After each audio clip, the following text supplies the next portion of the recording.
बैसाखी लगाती है विपक्ष के सहयोगी दलों की, तो इसकी परफॉर्मेंस थोड़ा अच्छा हो जाती है। लेकिन ये सब मिल जाए तब भी ये जीतने वाले लोग, लेकिन उद्धव जी पद के लालच में भाग गए। तेजस्वी कह रहे हैं अगर मुसलमानों को आंख दिखाई किसी ने तो हम ईंट से ईंट बजा देंगे उसकी। अब वो उनके पास में ईंट ही बचेगी, क्योंकि पत्थरबाजों की ट्रेनिंग में विपक्ष का सहयोग रहा है। जातिगत जनगणना होगी तो उसमें मुस्लिमों की भी अलग अलग जातियों की जनगणना होगी। अगर नहीं है तो जाओ गाजा बॉर्डर पे जाओ ओवैसी साहब, और वहां खड़े होकर जोर से एक लाउड स्पीकर हम आपको दे देंगे। चिराग पासवान भारतीय राजनीति के भविष्य हैं। तो योगी जी भविष्य में आगे दिल्ली दिख सकते हैं कि योगी जी योग्यतम मुख्यमंत्रियों में से हैं। आदरणीय कल्याण सिंह जी, आदरणीय राजनाथ सिंह जी, आदरणीय राम प्रकाश जी की छाया योगी जी में, आडवाणी जी की दृढ़ता है, वो साहस है निर्णय लेने का। सहयोग कर रही है बीजेपी बैकहैंड से कहीं ना कहीं लॉरेंस बिश्नोई का। ये अपराधी है, चाहे कोई दाऊद इब्राहिम हो या लॉरेंस बिश्नोई हो।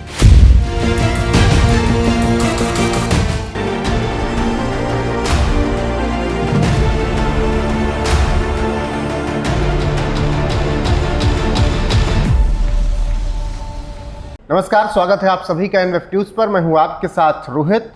इस वक्त उत्तर प्रदेश में सरगर्मियां उपचुनाव को लेकर हैं, साथ ही 2027 को लेकर भी अभी से ही तैयारियां शुरू हो गई हैं। ऐसे में उत्तर प्रदेश के पूर्व उप मुख्यमंत्री और मौजूदा बीजेपी से राज्यसभा सांसद डॉक्टर दिनेश शर्मा जी हमारे साथ मौजूद हैं। उनसे बातचीत करेंगे कि क्या कुछ बीजेपी की तैयारियां चल रही हैं। सर, बहुत बहुत स्वागत है एनएफ न्यूज। बहुत धन्यवाद आपका। सबसे पहला सवाल मेरा यही है कि जो 27 का चुनाव है उसका ट्रेलर कह रहे हैं कि ये 9 सीटों के उपचुनाव। देखिए, चुनाव तो एक ऐसी प्रक्रिया है कि वो सतत चलती रहने वाली प्रक्रिया है। कभी जिला परिषद के, कभी नगर पंचायत के, कभी विधानसभा के, कभी लोकसभा के। और शायद इसीलिए प्रधानमंत्री जी का और भारतीय जनता पार्टी की एनडीए गवर्नमेंट का यही मत है कि वो एक राष्ट्र और एक चुनाव हो, और इसके लिए पूरी तरीके से संकल्पित है एनडीए गवर्नमेंट। और अगर आप देखो तो जो अन्य राजनीतिक दल आलाप करते थे कि हम जो है किसी न किसी प्रकार से सहमत हैं, वो आज अपनी असहमति दिखा रहे हैं। बीजेपी चुनाव के लिए तैयारी नहीं करती, काम करती जनता के लिए, और जनता काम के आधार पर भारतीय जनता पार्टी को चुनती है। तो इसलिए ये कहना कि हम 27 की तैयारी कर रहे हैं, ये कहना कि हम कोई और चुनाव की कर रहे हैं। अभी मैं आ रहा हूँ उपचुनाव के प्रचार से, और जनता में अपार उल्लास दिखाई पड़ रहा था। ये Bharatiya Janata party cadre based party है, और कार्यकर्ता किसी लोभ लालच और उसके लिए काम नहीं करता। कार्यकर्ता निश्चित रूप में एक समर्पित भावना से एक नीति और एक उद्देश्यों को लेकर काम करता है, नीति और सिद्धांत। लेकिन जिस तरीके से विपक्ष आरोप लगाता है कि 10 सीटों पर होने थे, 9 ही सीटों पर करवा रहे हैं, अयोध्या में अभी भी डर लग रहा है। हालांकि मामला कुछ और है जो बाद में आया। नहीं, अब डर किसको लग रहा है ये तो चुनाव में पता चल गया। 9 सीटों में से एक भी सीट कांग्रेस नहीं लड़ रही, जो इंडी गठबंधन की नेतृत्व करता है। जब किसी गठबंधन का नेतृत्वकर्ता भाग जाए, पराजय स्वीकार करके चुनाव लड़ने से पहले ही, तो उस गठबंधन का भविष्य क्या होगा ये आप जान सकते हो। इसलिए डर कौन गया है ये उपचुनाव ने दिखा दिया है। ठीक है। कांग्रेस कह रही मैं नहीं लड़ूंगी, सपा कह रही मैं नहीं लड़ूंगी, उनको प्रत्याशी नहीं मिल रहा है। बिल्कुल। महाराष्ट्र भी में चुनाव है, वहाँ का भी भविष्य देखा जा रहा है, क्योंकि 5 साल की राजनीति बहुत बदली है। विपक्ष का वही आरोप है कि लगातार शिवसेना एनसीपी आपने तोड़ी, अब की आपको जवाब मिलेगा। ये उल्टा आरोप है। विपक्ष जो कह रहा है वही आरोप जनता उस पर लगा रही है। जो आज जिन्होंने महाविकास अघाड़ी बनाया है, ये महाविकास बिगाड़ी है, और इसने विकास को रोका है। मेट्रो को रोक दिया, अटल टनल को रोक दिया, जो हाईवे बन रहे थे उनको रोक दिया, बुलेट ट्रेन का रोक दिया था। उद्धव सरकार जनता से विश्वास प्राप्त करके आई थी बीजेपी के साथ सरकार बनाने का, और बीजेपी नंबर 1 पार्टी थी, सहज भाव में उसका मुख्यमंत्री होना था। उद्धव जी पद के लालच में भाग गए और जनता को धोखा दे गए। जनता उसका प्रतिकार लेना चाहती है।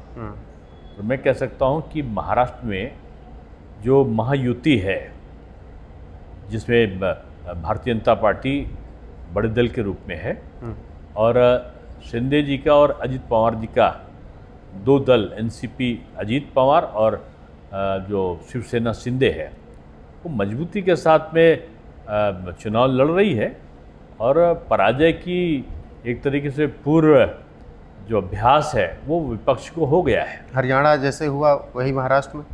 मैं समझता हूँ हरियाणा से भी बेहतर रिजल्ट महाराष्ट्र में आएंगे। लेकिन जम्मू कश्मीर की बात करें तो नई सरकार, 10 साल बाद चुनाव, 370 के बाद चुनाव, स्टेटहुड का दर्जा लग रहा है जल्दी मिल जाएगा, गवर्नर साहब ने स्वीकार कर लिया है।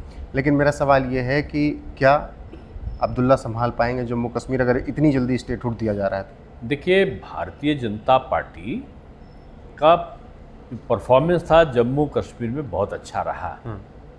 हमारे पास पहले 25 सीटें थी, अब की संभवतः 29 सीटों के आसपास हम जीते हैं। मत प्रतिशत को अगर देखें तो बीजेपी जम्मू कश्मीर में नंबर 1 पार्टी है।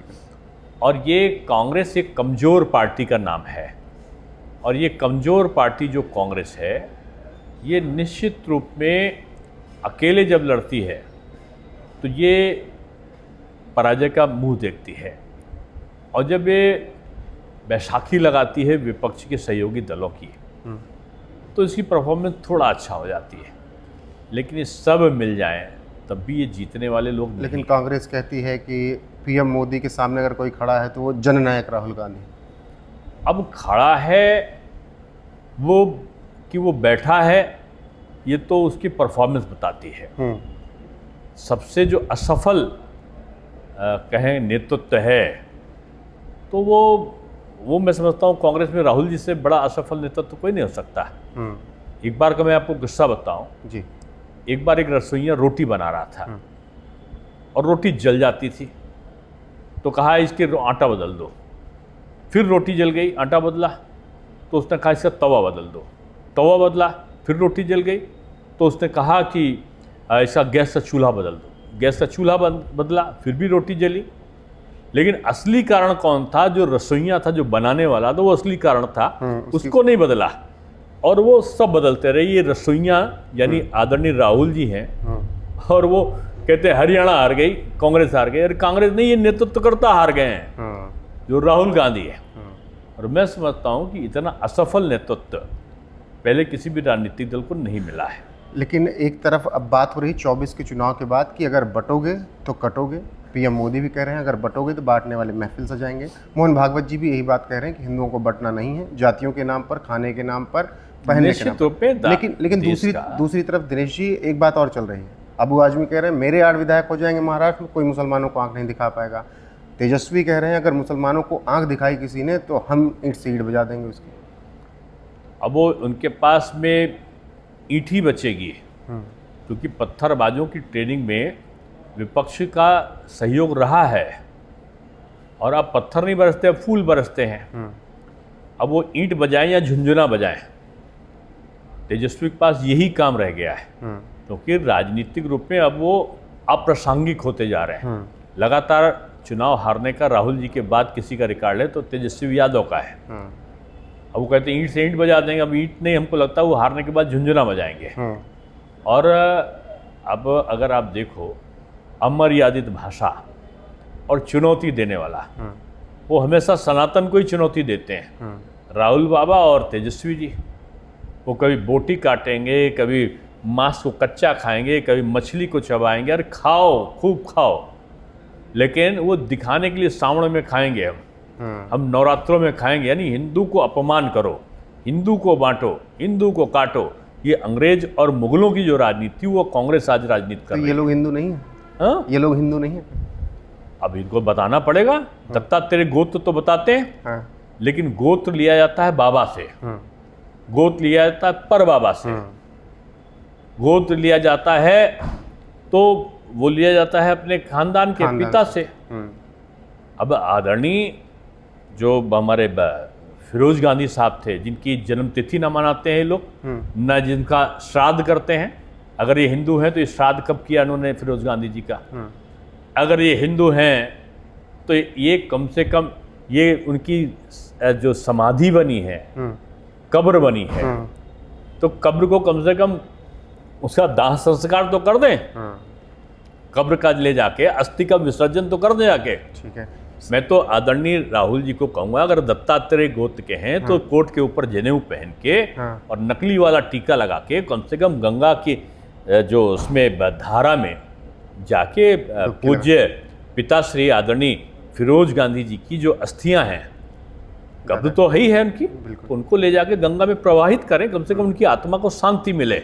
ये हिंदुओं का संस्कार है कि पितरों को जो पितृप्त नहीं करता, हमारे पितृ विसर्जन होता है, उसमें जो पितृ को नहीं करता तो उसको पितृदोष लगता है। मैं समझता हूं कि राहुल जी को पितृदोष लगा है, बिल्कुल, क्योंकि वो पूर्वजों का उन्होंने सम्मान नहीं किया है। सनातन के अपमान की बात आई, CGI DY चंद्रचूड़ ने कह दिया कि जब राम मंदिर का फैसला करना था तो मैं ईश्वर के सामने बैठा, भगवान के सामने बैठा, मुझे एक राह दिखाइए, उसके बाद मैं फैसला कर सका। अब लोग उस पर कह रहे हैं कि मोदी जी से मिल लिए, फिर ये भगवान की बात कर रहे हैं, संविधान की बात नहीं कर रहे हैं। अब ऐसे अपरिपक्व और नासमझ लोगों के बारे में टिप्पणी करने से अच्छा है कि उनको ये बताएं कि वो महात्मा गांधी को जाके चुनौती दें, जो अंतिम समय में भी हे राम कह के जो अपने प्राणों को छोड़ा था, जो रघुपति राघव राजा राम गाते थे, तो उनको कहें ये हमारे बापू नहीं हैं। और ऐसी बातें कहने वाले लोग वो भारत की संस्कृति और संस्कार को नहीं जानते, इसलिए वो अनर्गल प्रलाप करते हैं। मैं समझता हूँ कि ये विपक्ष केवल सनातन के अपमान के लिए शायद आज अपने आप को खड़ा पा रहा है भारत में, लेकिन सनातन बड़ा सहिष्णु है, वो तमाम धर्मों की अच्छी बातों को ग्रहण करता है, विरोध नहीं करता है। लेकिन ये विपक्षी केवल सनातन का विरोध करते हैं, उनमें ही जातियां इनको दिखती हैं। वही इनसे पूछो सनातन में तुमको जाति दिखती है क्या? ईसाई धर्म का मैं बहुत सम्मान करता हूँ, उनमें जाति नहीं है। उसमें अगर देखो तो शायद 16 या उससे ज्यादा है, मुस्लिमों में 250 से ज्यादा है। हमारे मुस्लिम बंधु, मैं कल उनके कार्यक्रम में होया, मैं मुस्लिम मुरीद नहीं हूँ, लेकिन उनमें आप देखो कितने फिरके हैं, फिरके के अंदर फिरके हैं। अब उनकी बात नहीं करते हो, मोदी जी बात आप केवल और केवल आप सनातन की बात क्यों करते हो? क्योंकि मुगलों ने सनातन को बांटा और राज किया, अंग्रेजों ने सनातन को बांट के जातियां पैदा कर दी, उसके पहले जाति थी नहीं, थोड़ी जाति पैदा की जो मुगल थे आक्रांता, और दूसरी बात अंग्रेजों ने पैदा कर दी और जातियां, और जाति में भी कौन बड़ा है कौन छोटा है इसकी लिस्ट भी निकाल दी, जिसका दुष्परिणाम आज तक लोग भोग रहे हैं। भारत में जाति व्यवस्था नहीं, वर्ण व्यवस्था थी, और वर्ण में एक वर्ण को बदलने का अधिकार दूसरे को था, यानी क्षत्रिय वर्ण अगर रक्षा को छोड़ के पढ़ने लगे तो वो ब्राह्मण हो जाता था, वैश्य अगर काम करने से छोड़ के समाज सेवा करने लगे तो वो शूद्र हो जाता था, ब्राह्मण अगर अपना अध्ययन अध्यापन छोड़ के ज्ञान अर्जन छोड़ के वो कोई व्यवसाय करने लगे तो वो वैश्य कहलाने लगता था। वर्ण व्यवस्था को इन लोगों ने जातियों में विदेशी आक्रांता ने इसलिए किया कि वो मिलकर रहते थे, कि ब्याह होगा तो नाई का भी नेक होगा, केवट और निषाद का भी उसमें भूमिका होगी, और उसमें धोबिन का भी एक नेक होगा, उसमें पंडित जी का भी होगा, उसमें वैश्य के वहाँ से सामान लाएंगे, उसमें क्षत्रिय रक्षा के लिए खड़े होगा, उसमें पालकी ले जाने के लिए कश्यप या और लोग उसमें रहेंगे। पूरा समाज जुड़ के हर चीज में रहता था, और एक रहता तो सेल्फ डिपेंड था, आत्मनिर्भर था। उस आत्मनिर्भर भारत को चोट पहुंचाने का काम करने के लिए अंग्रेजों ने इसको जातियों में बांट दिया। तो अब जो जातियों की बात चल रही थी दिनेश जी, उसमें क्या मैं ये मानूं कि अगली जातिगत जनगणना होगी तो उसमें मुस्लिमों की भी अलग अलग जातियों की जनगणना होगी? अगर पीएम ने बात छेड़ी है तो क्या होगा क्या नहीं होगा ये तो भविष्य वक्ता बता सकता है, लेकिन मैं इतना कह सकता हूं कि मोदी जी का जो एक वाक्य है, सबका साथ सबका विकास सबके लिए प्रयास, सभी जातियों का सभी धर्मों का उन्नयन। आज जो ये घबरा रहे हैं वो इसलिए घबरा रहे हैं कि जातियों की दूरियां खत्म कर दी थी प्रधानमंत्री ने। राशन मिल रहा है तो किसी की जात नहीं पूछ रहे हैं, बुर्का पहने हैं तो भी मिल रहा है, धोती पहने तो भी मिल रहा है। आज मकान है तो हिंदू को भी मिल रहा है, गरीब है तो मुस्लिम को भी मिल रहा है। जो बीजेपी की नीति थी उसने जाति के बंधन को दूर किया था, संप्रदाय के बंधन को दूर किया था। कांग्रेस और समाजवादी पार्टी के लिए यही सबसे बुरी खबर थी, और उन्होंने इसको फिर से जाति में लाकर, संप्रदाय में लाकर, टुकड़े टुकड़े गैंग को लाकर, और हर तन से जुदा गैंग को लाकर इन लोगों ने भारत को विभाजित करने का सपना देखा है। इनको दर्द नहीं होता जब बांग्लादेश में जो अल्पसंख्यक वहां का हिंदू मारा जाता है। इनको दर्द कब पैदा होता है? जब यमन की कोई घटना होती है, जब फिलिस्तीन की कोई घटना होती है, तो फालस्तीन जिंदाबाद का नारा ओवैसी लगाते हैं। अरे ओवैसी, तुम बांग्लादेश के अल्पसंख्यक के लिए भी एक आंसू बहा दो ना। वो आप नहीं करोगे। आप हिंदू और मुस्लिम क्यों करते हो? फिलिस्तीन आपको अच्छा लगता है, इसमें गुरु नहीं। मोदी जी भी फिलिस्तीन के प्रति सहानुभूति और सहायता पहुंचाई है, लेकिन आप भारत माता की जय नहीं बोल सकते हो, फिलिस्तीन की जय बोल सकते हो, उसको जिंदाबाद कर सकते हो। इतना ही है तो जाओ गाजा बॉर्डर पर जाओ ओवैसी साहब, और वहां खड़े होकर जोर से एक लाउड स्पीकर हम आपको दे देंगे, बीजेपी दे देगी आपको, चिल्लाओ जाके, और तब इजराइल आपको इसका जवाब देगा। ठीक है। सनातन इस समय हिंदुओं के जो त्यौहार हैं उन पे लगातार घटनाएं घट रही हैं। कभी पत्थरबाजी हो जा रही है, कभी मारपीट हो जा रही है। उसको रोकने के लिए ये अंतर्राष्ट्रीय षड्यंत्र है। हिंदू के तीज त्योहार उसको सांस्कृतिक रूप में जोड़ते हैं और मिलकर वो एक शक्ति बनता है। तो इनका सबसे बड़ा प्रहार एक तो है ये सांस्कृतिक विरासत को तोड़ दो, और दूसरा प्रहार ये होता है कि इनके रीति रिवाजों को बदल दो, पाश्चात्य संस्कृति में ले आओ, वो हाय हलो की संस्कृति में, और केक काटो, डांटो, बांटो, छांटो वाली में आप ले आओ। इनको लगा कि दिवाली में ये सब खुशी मनाते हैं, इसमें अगड़ा पिछड़ा कोई नहीं दिखता, तो पहले जैसे दिवाली आने वाली होगी, दिल्ली की आम आदमी पार्टी बड़ा बड़ा स्लोगन में, आज इतना पर्यावरण का प्रदूषण, आज इतना प्रदूषण, पटाखे न दगा पावे हिंदुस्तान का। वो क्या सदियों से पटाखे नहीं दग रहे थे क्या? आम आदमी के पार्टी के आते ही सारा प्रदूषण सामने आ गया। लेकिन केजरीवाल छूटते हैं तब अब ये उनके छूटने पे पटाखा दग सकता है, लेकिन दिवाली में, राम जी के आने पर दिवाली में पटाखा नहीं दग सकता। मैं इसका मतलब ये मैं नहीं कह रहा हूँ कि अब आप पर्यावरण का प्रदूषण करो। अगर पटाखा है तो उसकी एक ग्रीन उसका आप ले लो, कुछ और ले लो, बिल्कुल। लेकिन आप प्रतिबंध, हिंदू समाज के ही उसमें सारी खराबियां दिखती। होली आएगा तो रंगों को आप नहीं खिल सकते, ये प्रतिबंध लगाने लगेंगे। उसी समय सारा ये हो जाएगा कि आप जो है, अगर आप जा रहे हो तो सर्दियों से वो डीजे बजता था, आपको नहीं बजा सकते। जब जल चढ़ाने के लिए श्रावण माह में जाते हैं जो कांवड़िया हैं, तो ये बातें ये विरोधी लोग इसलिए करते हैं कि परंपराएं टूटे, और परंपरा टूटे तो इन लोगों का दूरियां बढ़े। मुसलमान स्वागत करता था, हमारा भारत मिलाप पर जुलूस निकलता था, मुस्लिम पक्ष विरोध नहीं करते थे, स्वागत करते हैं, ये मिलके करते हैं। एक तरफ रामलीला है, एक तरफ ऐशबाग, सब मिलके खुशी है। लेकिन ये सरकार दुखी है कि ये मिलके क्यों है। इसलिए जहां कुछ होगा, कोई ना समझ या कोई ऐसा घटना करेगा, तुरंत खड़े हो जाएंगे एक तरफ से आके। ये वोट के भूखे हैं, और ये भूखे लोग केवल सत्ता की प्राप्ति की राजनीति करके सपना देख रहे हैं जो पूरा नहीं होना। ये मुंगेरी लाल के हसीन सपने हैं जो पूरे नहीं होंगे। ठीक है दिनेश जी, अभी हम पूर्व IAS सूर्य प्रताप सिंह का इंटरव्यू करके आए। उन्होंने कहा कि दिनेश जी को नमस्कार बोल दीजिएगा, और दूसरी बात उनसे कहिएगा कि उन सवाल कर लीजिएगा कि आजकल आप लोग के फेवर में क्यों बातें कर रहे हैं, बड़ा विरोध में हुआ करते थे। नहीं, देखिए वो एक अच्छे और संस्कारिक व्यक्ति हैं, उनको नॉलेज है। उनके बारे में कौन क्या कहता है मैं उससे नहीं जुड़ता, और एक पार्टी के नाते भी मैं नहीं कहता हूँ। आपके शिक्षा मंत्री के दौर की बातें उन्होंने शेयर की और बताया किस तरीके से नकल पे लगाम लगाने के लिए उन्होंने हमसे, लेकिन व्यक्ति विशेष के तौर पर मैं उन व्यक्ति का बहुत सम्मान करता हूँ। वो किसके बारे में क्या लिखे, किसको क्या कहे, ये उनका अलग विषय है। मैं व्यक्तिगत हैसियत से, तो पार्टी के नाते नहीं, मैं उनकी निडरता को सलाम करता हूँ, मैं उनकी स्पष्टवादिता को सम्मान करता हूँ, और उनकी कार्यशैली, वो शिक्षा विभाग में रहे थे। मैं भी समझता था उनको बहुत कड़वा बोलते हैं, कड़वा लिखते हैं, ऐसा मैं समझता था जब तक मैं उनको जानता नहीं था। लेकिन जब उन्होंने शिक्षा विभाग के सचिव के तौर पे उनके सुधारों को मैंने देखा पत्रावलियों में, तो मुझे उनके प्रति सम्मान बढ़ा। तो मैं कह सकता हूँ वो अलग विषय है कि उनके प्रति कौन क्या कहता है, कौन नहीं कहता, मैं नहीं जानता। दो छोटे छोटे सवाल। 14 और 19 में शानदार जीत थी, 24 में वो मैंडेट नहीं मिला जो चाहिए था बीजेपी को अकेले, हालांकि 292 आप सहयोगी, ये सारी कसर 2027 में पूरी हो जाएगी। मैं ये पूछ रहा हूँ कि 29 तक दोनों सहयोगी जो मेन है, आंध्रा वाले और बिहार वाले, साथ रहेंगे और बढ़ जाएंगे सहयोगी। हाँ, क्योंकि बीजेपी सहयोगी धर्म को निभाना जानती है। ये अटल वंशी पार्टी है, अटल जी के रास्ते पर चलने वाली, जो 17 पार्टियों को लेकर चल सकते हैं। आप तो 2 पार्टी की बात कर रहे हो, अभी 15 पार्टी को हम और ले सकते हैं। अच्छा, चिराग पासवान को आप लोग समझाए नहीं कि पार्टी लाइन से क्यों बोल रहे हैं आप? गठबंधन लाइन से हट के क्यों बोल रहे हैं? नहीं, देखो उनकी अपनी पार्टी भी है, अपनी पार्टी भी चलाना है। वो जो एनडीए का कोई निर्णय होता सामूहिक, उसका सम्मान करते हैं, लेकिन उनकी अपनी पार्टी की भी कोई आइडियोलॉजी है, अपनी पार्टी की भी कुछ विशेषताएं हैं, उससे बोलते हैं।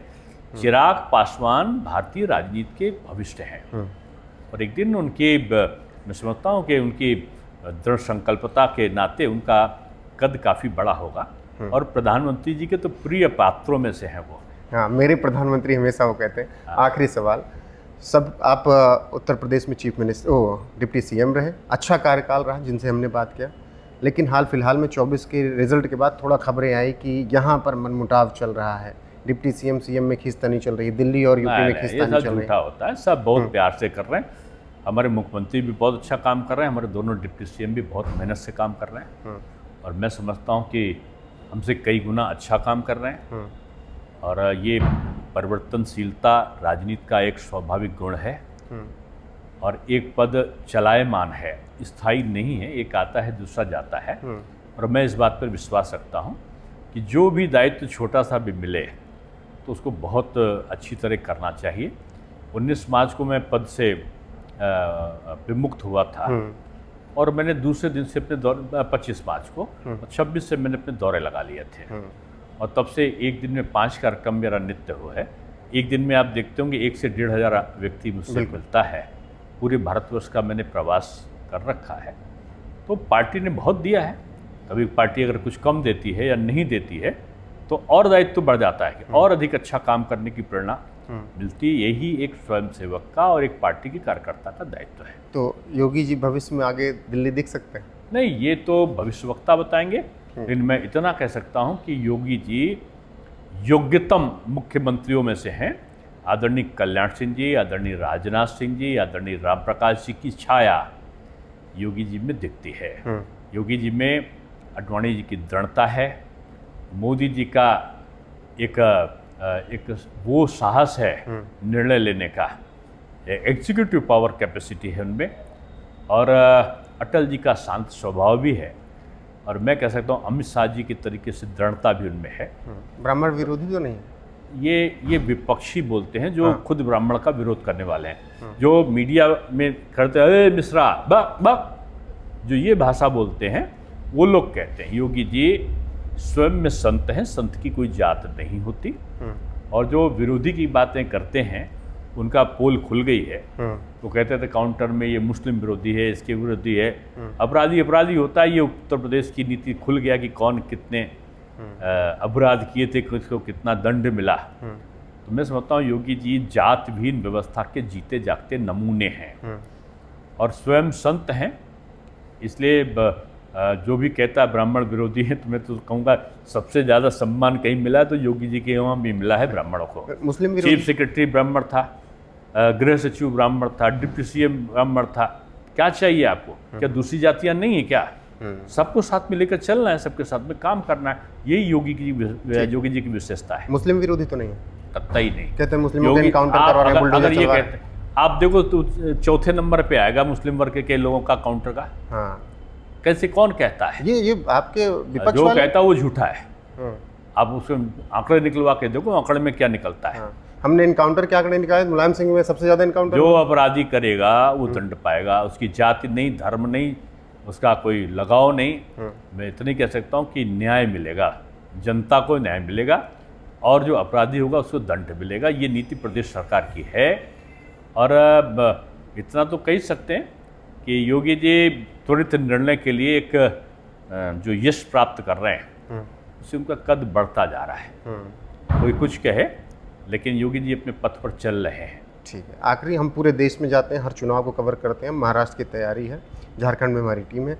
मैं कहीं भी जाऊं तो एक नाम मुझे कॉमन मिलता है कि अगर मुख्यमंत्री हो तो योगी आदित्यनाथ जैसा, भविष्य हो तो योगी आदित्यनाथ जैसा।